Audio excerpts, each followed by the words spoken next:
Hi అండి. ఇవాళ ఎంతో ఈజీ అయిన వెరీ టేస్టీ అండ్ హెల్తీ రవ్వ లడ్డు ఎలా తయారు చేయాలో చూద్దాం. దీనికి కావాల్సినవి సుజీ రవ్వ ఒక కప్పు నేను ఇక్కడ ఆర్గానిక్ షుగర్ తీసుకున్నాను. ఒక కప్పు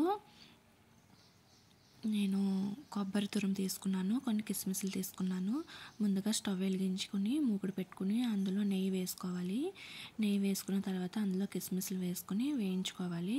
వేయించి పక్కన పెట్టుకుని ఇక్కడ ఉప్మా రవ్వ అదే సుజీ రవ్వ తీసుకుని లో టు మీడియం ఫ్లేమ్లో వేయించుకోవాలి. హై ఫ్లేమ్లో ఉంచుకుంటే మాడిపోతుంది. మాడిపోతే లడ్డు అసలు టేస్ట్ బాగోదు. అలాగని వేగకపోయినా కూడా బాగోదు. స్లోగా వేయించుకోవాలి గోల్డ్ కలర్ వచ్చే వరకు. తర్వాత తీసుకుని అందులో కొంచెం కొబ్బరి తురుమువి తీసుకుని అది కూడా వేయించుకోవాలి. తడిపోయే వరకు వేయించుకోవాలి. తర్వాత ఇందులో మనము షుగర్ తీసుకున్నాం కదా, బ్రౌన్ షుగరు, ఆ షుగర్ని మనం మిక్సీ పట్టుకోవాలి. మిక్సీ పెట్టుకొని పౌడర్ చేసుకోవాలి. ఆ పౌడరే వేస్తున్నాను అనమాట.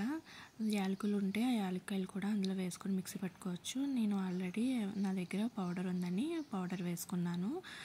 ఇది లడ్డు చుట్టుకోవడానికి వీలుగా కొన్ని పాలు తీసుకోవాలి. ఇక్కడ కాచి చల్లార్చిన పాలు తీసుకోవాలి.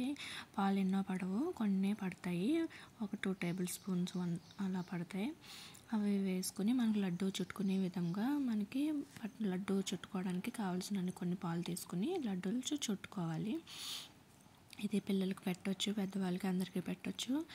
చాలా టేస్టీగా ఉంటుంది. అన్నీ బాగా కలిసిలా బాగా కలుపుకొని తర్వాత మనం లడ్డూలు చుట్టుకోవాలి. ఇది బయట ఉంచితే పాడైపోతాయి, కానీ ఫ్రిడ్జ్లో పెట్టుకుంటే 10 to 15 days వరకు స్టోర్ ఉంటాయండి. లడ్డూలో మనకు నచ్చిన షేప్లో మనకు నచ్చిన సైజులో చేసుకోవచ్చు. చేసుకుని ఒక డబ్బాలో పెట్టుకుంటే మనకి నిల్వ ఉంటాయి. ఎప్పుడైనా స్వీట్ తినాలనిపించినప్పుడు ఈజీగా అయిపోయే స్వీట్ అండి ఇది. ఈజీగా చేసుకుని తినచ్చు. Thank you.